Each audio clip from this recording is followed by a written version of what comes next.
We are approaching the 4th anniversary of the United Kingdom locking down amid the COVID-19 pandemic. It was a moment that changed the nation, indeed changed the world as other countries followed suit. Nearly £500 billion of quantitative easing followed, leading to a significant inflation. Our economy saw one of its largest ever contractions. Supply chains were disrupted, businesses failed, people lost their jobs, childhood development was disrupted, mental health problems accelerated. We now have 700,000 more people out of work than we did before the lockdown, and the economy has hardly sparkled since. In spite of all of this, I think, considering the novelty of the virus and the situation, the first lockdown was justified. However, the opposition at the time was always pressing for more lockdowns, more closures and more restrictions. There were hardly any moderating voices in our political establishment. Indeed, the moderating voices were inside the government and a few in Parliament itself. It was Boris who ultimately successfully resisted the pressure to lock down for Omicron, and thank goodness he did. However, the consensus that has prevailed since we left lockdown has been that the only problem, the only mistake with lockdowns were that they were too late, too mild, and too infrequent or too short. And this view seems to have engulfed the COVID inquiry.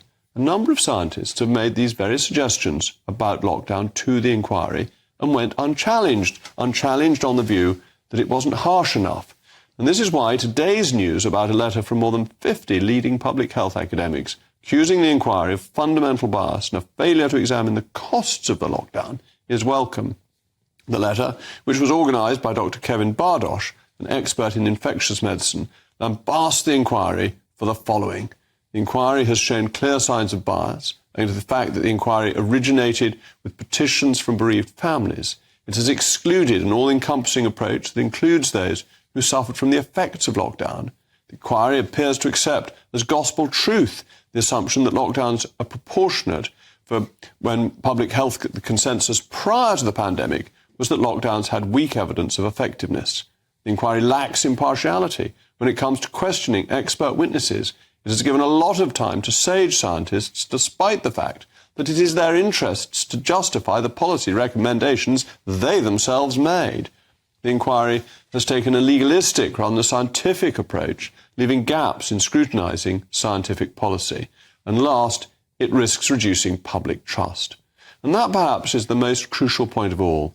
This inquiry could cost you, the taxpayer, as much as £500 million. And what for? To reinforce the politicised narrative that the only problem with lockdowns was that they were too late and too short because Boris Johnson wasn't paying attention. It's not an inquiry at all, but rather an ideological stitch-up.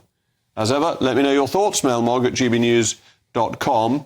And I would say it's a great shame. We asked nearly 50 scientists who represent the pro-lockdown position if they would like to come on and defend it.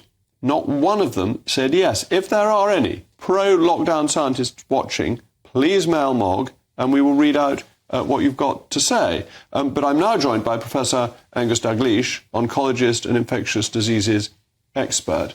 Thank you for coming in and joining the programme again. I assume you share the view of these people who have written in to say that the inquiry is fundamentally biased. I totally share the view, and I would have signed it if it had not gone to my email while I was away. So I completely agree with everything that was written.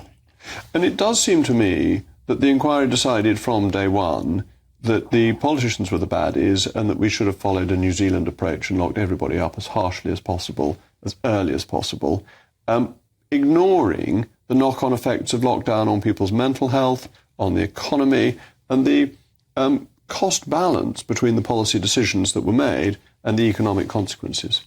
I totally agree, and I made myself very vocal and was on a lot of media and the Daily Mail and the Telegraph and others pointing out that what on earth is lockdown going to achieve except delay the inevitable? At one stage they said it was to protect the NHS from being overloaded. But a respiratory disease lockdown is not appropriate when they dismiss the idea of quarantine. I mean, they are illiterate with regards to infectious disease, and that includes includes all the advisors of the chief medical officer, etc. I would hold them all to account for this. There was no quarantine from China, and we were allowing all the planes to come in. They didn't think about that until we were into lockdown, the third week of lockdown.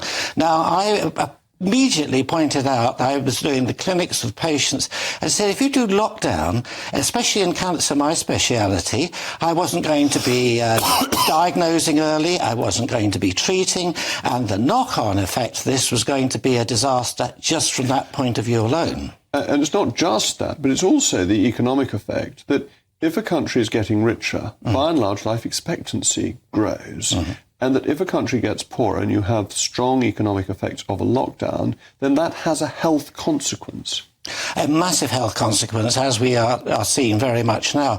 And the excess deaths that we are seeing now is very much an issue.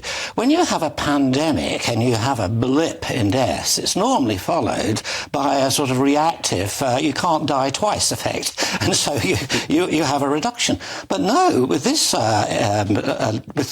this pandemic and the lockdown, we are having a rising excess death, and I think that is in some part due to the fact that the NHS gave up being at the NHS for periods of many, many months and became a national COVID service and ignored all the people who, if they were treated early, would not have died of heart attacks and many other conditions, particularly in cancer. And that is what I and my very good colleague Carol Sikora, we both shouted from the rooftops, do not do this for our patients. And wasn't there a fundamental philosophical error about the argument that you had to protect the NHS? Because actually the NHS is there to protect us, not the other way round. It's not there for people to lead their lives to stop putting a burden on the NHS. It's there to look after people who have fallen ill. Of course it should be. And one of the big problems that this is shown, and what the inquiry should really unveil, why was there no debate?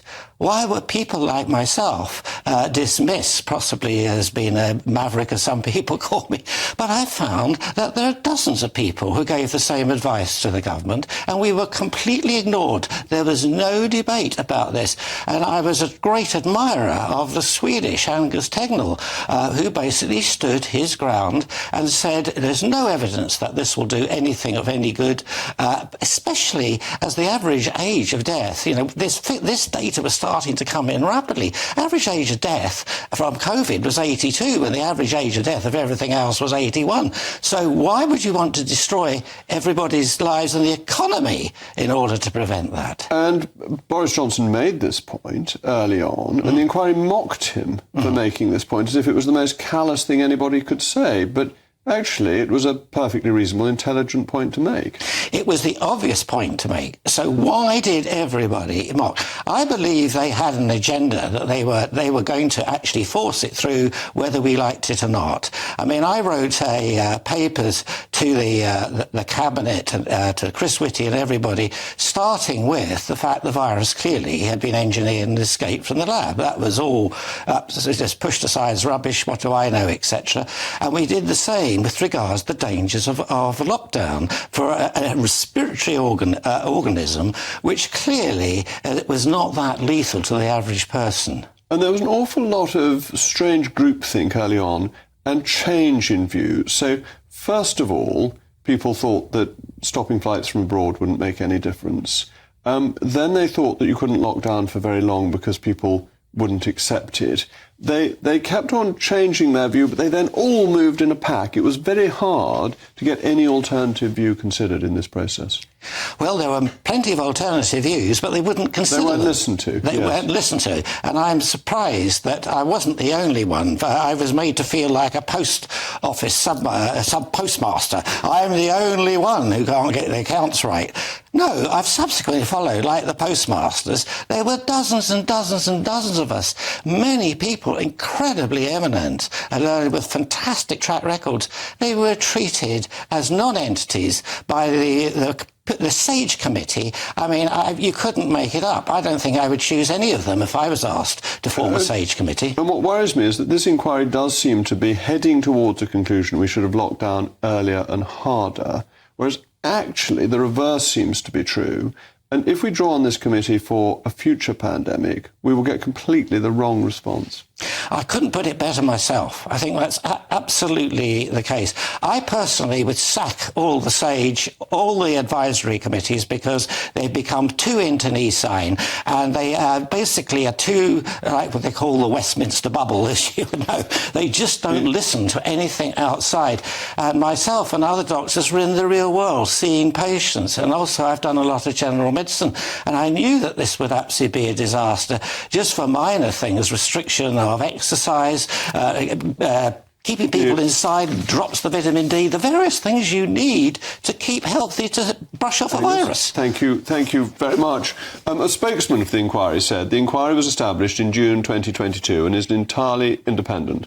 Lady Hallett, chairman of the inquiry, has said repeatedly that she will not reach any conclusions until she has considered all of the evidence. That includes the written evidence.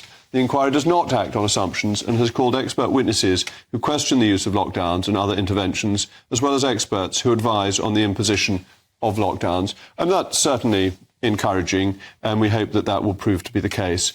Thank you again, Angus.